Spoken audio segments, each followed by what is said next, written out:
Welcome to Healthcare Perspectives, a podcast by Siemens Healthineers about medical breakthroughs with the power to improve lives everywhere. The first guiding principle we learn in the very first semester of med school is do no harm. And by treating or doing something good to one patient, this comes with a carbon footprint. This is why we, in particular, as a whole medical profession, we need to do better here.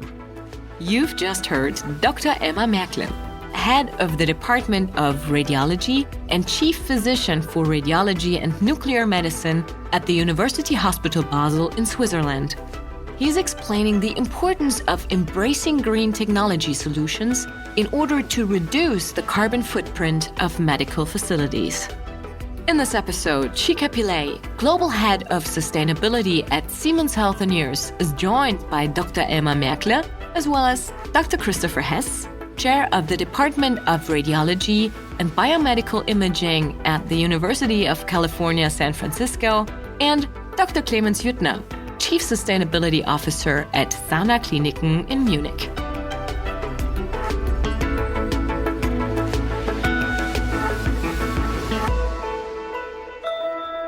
Hi, I'm Shikha Pillai. The carbon footprint of healthcare has been estimated to be 4 to 5% of the worldwide total. To put this number into perspective, if healthcare was a country, it would be the 5th largest emitter in the world, coming in just behind China, the United States, India, and Russia. Today, we face pressing global issues like climate change and an energy crisis that impact our health and well-being. It becomes crucial then that the healthcare industry not only take responsibility for health, but also actively works towards reducing the impact of the environment on people's health, especially by reducing emissions and consumption of resources. Today, you will hear from experts in radiology and sustainability about what the sector is doing to implement consumption-reducing measures that can lead to not only operational efficiency, but also contribute significantly to our sustainable future. Imagine you're in your car, in a garage. The vehicle is parked, but still running. As you sit there idling, the car continues to emit energy and expend resources. Yet it's not actively serving its primary purpose, that is, to move you, the driver, from point A to point B. According to Elmar Merkle, medical imaging equipment like CT and MRI machines behave a bit like an idling automobile when they're not in active use. When you turn on the system, you acquire meaningful data. This is what you're supposed to do with a scanner. If you have the patient still in that tunnel and you're not acquiring data, this is like stopping on a street. You could drive, but you're not driving. If the patient is not even in the room, but the medical system is on, this would be the idle state. You don't have a chance to acquire meaningful data because there's no patient in the room. This comparison makes it clear that even if there is no patient in the tunnel and no imaging data being generated, the scanner still consumes energy. For hospitals around the globe, this perpetual idling contributes a significant part of the carbon footprint for radiology departments. We usually schedule these CT scans in 10 to 15 minute time slots. So the patient is getting ready outside the CT scan room, and then we bring in the patient, we put him on the table, we make sure that he's all comfortable, then we put him into the tunnel. Overall, the whole net scan, when we acquire meaningful data, is in the range of 10 or maximum 15 seconds. But the whole exam for that patient is between 10 and 15 minutes. The rest is idle time. On a global average, one hospital bed consumes the same amount of energy as 4 family homes annually. And in the United States, healthcare is estimated to account for nearly 10% of all carbon emissions, with 10 to 15% of that coming directly from medical imaging.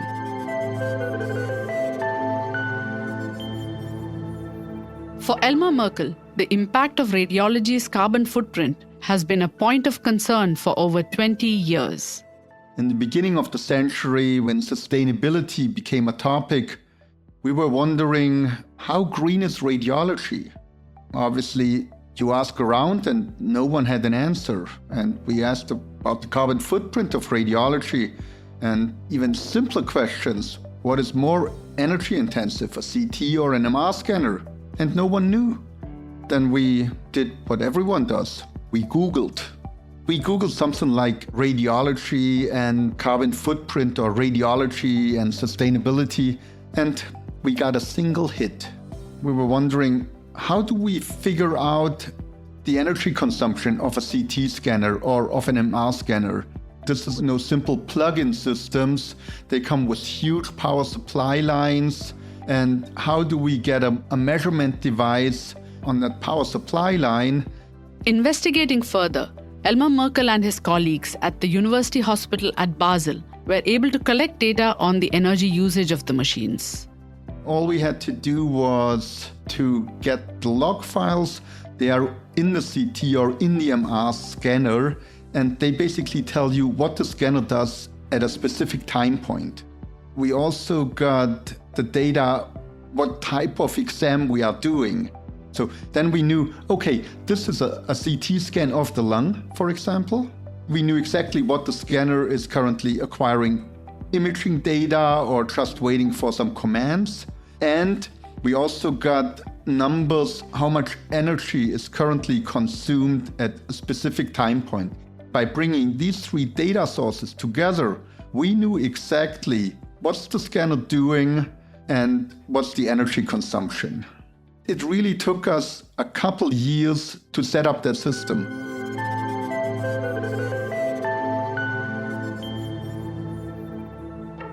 Meanwhile, across the globe in San Francisco, UCSF Radiology Department Chair Christopher Hess is also hard at work, championing for a greener solution. Green radiology, in my mind, is stewardship of renewable energy resources, effective management of carbon footprint. I'm a physician, so I think in terms of risks and benefits and alternatives.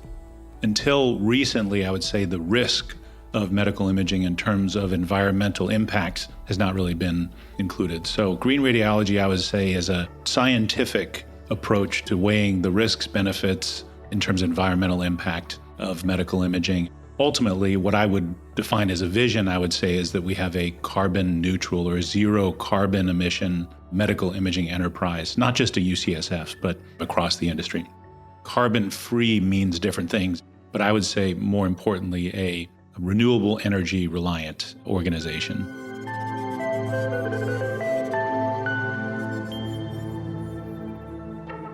For Sana Kliniken Chief Sustainability Officer Dr. Clemens Juettner, the way to a sustainable future is through actively measuring and managing energy consumption. The well-being of patients must always be the focus. To guarantee this in the future, we must already prepare ourselves now for the rapid changes taking place in the world around us. You mentioned the share of global CO2 emissions in our introduction, and we cannot and we do not want to talk our way out of this, and we must reduce our consumption of resources. And to treat patients well in the future, we need well-trained and motivated staff. Despite all the technology, sustainability is not only an ecological consideration. The focus must also be on people. Peter F. Drucker once said, "You can't manage what you can't measure." And for me, this still holds true. But measuring and managing emissions is challenging. There are a lot of complex operations that need to be considered in radiology. It's not rocket science to figure out to turn off scanners, you save some energy, but that study looked at the different phases of operation. When a scanner was being used versus when it was not being used between patients versus when it was not being used for extended periods of time, so overnight, on weekends, certain operations. And what they found was that significant energy savings, up to 30% or so, during the off time. And unfortunately, turning machines completely off is also not a solution. It turns out it's not so easy just to turn off an MRI scanner. You can't do that. In fact, the scanner field is kept up to strength by circulating cryogens, a superconductor that's immersed in cryogenic fluid that you have to pump around to make sure the magnetic field stays at that field strength. If you lose that energy, it results in what's called a quench, and then you have to cool down the whole system again, which would incur a large carbon expense. So we started to look into, well, okay, if we can turn off the scanner, what does it mean to turn off? Can we reduce the cryogen cycling? Can we think about how we use the downtime differently? If we could have a kind of power savings mode, like in your computer, if you don't need it, you put it to sleep. And then when you press a button, you wake up the computer again within a second. That would be absolutely fantastic.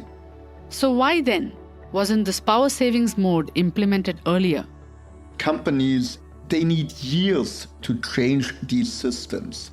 There's a little bit of low-hanging fruit they can do in 12 to 24 months, but there's no way they can build a brand new energy-efficient CT or MR system in that time period.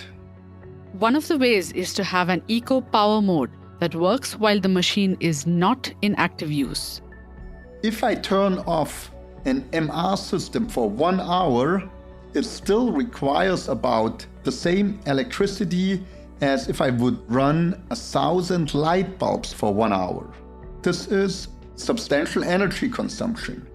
We all know that these MR systems, they need to be cooled down. What they now do is they supply energy for 8 minutes and then stop it for 4 minutes and then again supply energy for 8 minutes, so on and off and on and off. And just by doing that, you already save about 10,000 kilowatt hours per year. So with that eco power mode, if you have turned it on one MR system, you already save the equivalent of 2 4-people households. With these advances, Elmar Merkle doesn't see the need to run imaging machines in on mode around the clock. People should understand the magnitude of the energy consumption. Sometimes you hear, look, we are a 24/7 hospital, we are a tertiary care hospital, our patients are really sick, our systems need to be ready all time. Let's say a stroke patient comes, time is brain, I don't want to wait for the system. But the modern systems, you can start them up within less than 5 minutes. And these stroke patients, they don't sneak in through the back door. Obviously, you need to put the patient on the table and you need to get IV lines in and so on. And by the time you have your system up and running.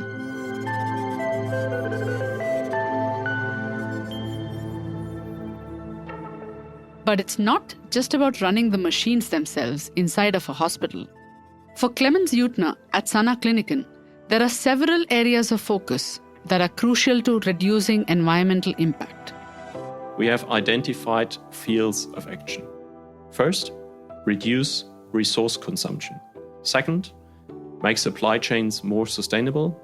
Third, focus on people, which is meaning patients and employees. Focusing on CO2 emissions, the energy sector certainly remains the biggest challenge. But the issue of waste, for example, is equally challenging because CO2 is emitted during production, transportation, and incineration. At UCSF, supply chain has proven to be one of the most important levers. The production of, and more importantly, the delivery of equipment can have massive environmental repercussions.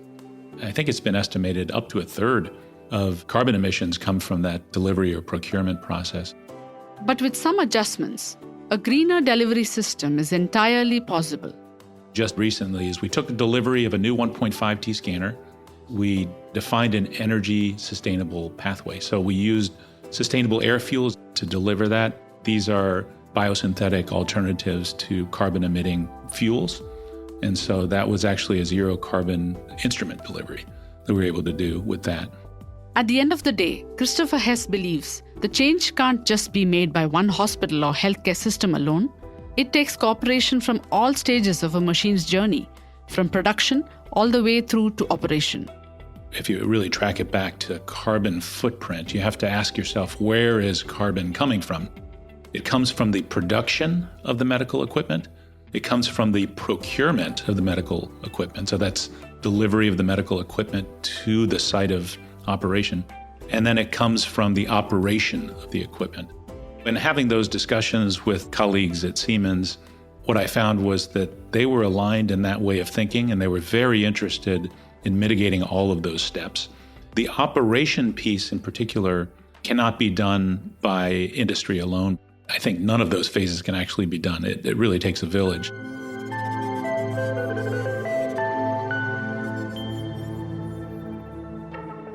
It's great to see the strides that we are making, and a greener future ahead is only possible if these steps are embraced by the larger medical community. Encourage large medical organizations. We as customers, together with you as suppliers, we need to do better. And they fully understand, and they put a lot of efforts into their research activities, but it will take several years for them to really come up with a system, with new energy efficient systems. But the Echo Power Mode is a great step, but overall it's a relatively small step. And I don't want to take anything away from it. This is great. We need these small steps. For Christopher Hess, strong leadership and a clear central mission are integral to the success of the movement. There needs to be thought leadership into how each organization has an energy footprint and what elements of practice, procurement, disposal, etc., what those elements mean in terms of what proportion each of those takes for that organization, and then how to reduce each of those. And then some policy to guide all of this. We're talking about measurement for MRI scanners at this point. I don't think we need a measurement device in every single scanner. We need to understand the parameters by which energy is modulated on specific scanner systems. And then once we devise some rules and understand governing laws, we can predict the energy footprint is. And then you can make prospective decisions about how do I effectively manage a large fleet of instruments? What should the hours be across the fleet? Should there be different use cases at times of day? Should there be different levels of imaging? And what I mean by that is, as a radiologist, I always want the best, highest quality, most expensive, probably most carbon expensive image possible. But the reality is we don't always need that. This skepticism about a degraded quality of imaging is a misconception that must be cleared up within the medical community if green radiology is to be widely adopted. I want to dispel the myth that it's about reducing your energy consumption down to nothing. And so you're looking at horrible quality images, you're driving the lowest quality electric car that goes 20 miles an hour. It's more of a frame shift in using the energy you have to its most efficient possible use. That is the goal of the kind of operational phase. With a clear vision of changes like these, the future of green radiology looks quite promising. If you call our current carbon footprint X, then I am convinced that we could get down to a third of X, 25% of X very easily through some cost-saving measures and better environmental stewardship. And in the end, says Clemens Juettner, it's not just carbon footprint that can be reduced by greener radiology practices. Cost is also a crucial factor. Hospitals are enormous energy consumers, and the energy purchased and consumed should therefore be one of the main points of a sustainability strategy. We also have enormous potential for reductions due to the comparatively high consumption. With the current state of art, we are not exploiting all the potential for savings. That's more energy saved always means monetary savings. Financial investments is sometimes necessary, but if energy prices are high or rising in the future, it pays off very quickly. Which means that hospitals, currently paying exorbitant energy bills, could take those savings and put them toward much more valuable resources. Just this year alone, our energy bill as a hospital has increased by 17 million. So if we save some energy, this is also some huge financial savings. And a dollar is a dollar is a dollar. I can pay it to my energy provider, or I can put it into research, or I can increase my workforce, or I pay my people more. If you ask me what is the least desirable option, to give it to my energy provider.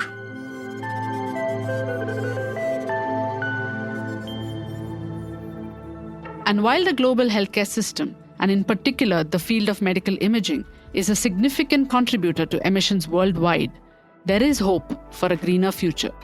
With the introduction of more intuitive power modes for MRI and CT machines, and the implementation of cleaner energy to transport and run them, the field of radiology is going to great lengths to lessen its impact on climate change.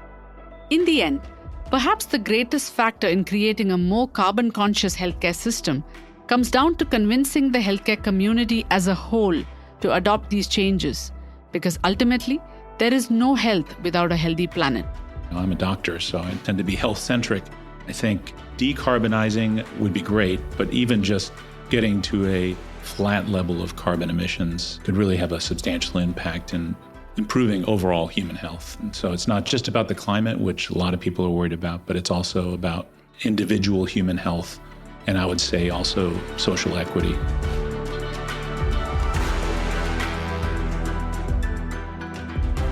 You've been listening to Healthcare Perspectives, a podcast by Siemens Healthineers. We pioneer breakthroughs in healthcare for everyone, everywhere, sustainably. Subscribe to us and always get the latest episode in your podcast feed, or visit siemens-healthineers.com/podcast for more. The opinions expressed by the guests and contributors in this podcast are their own and do not necessarily reflect the views of Siemens Healthineers.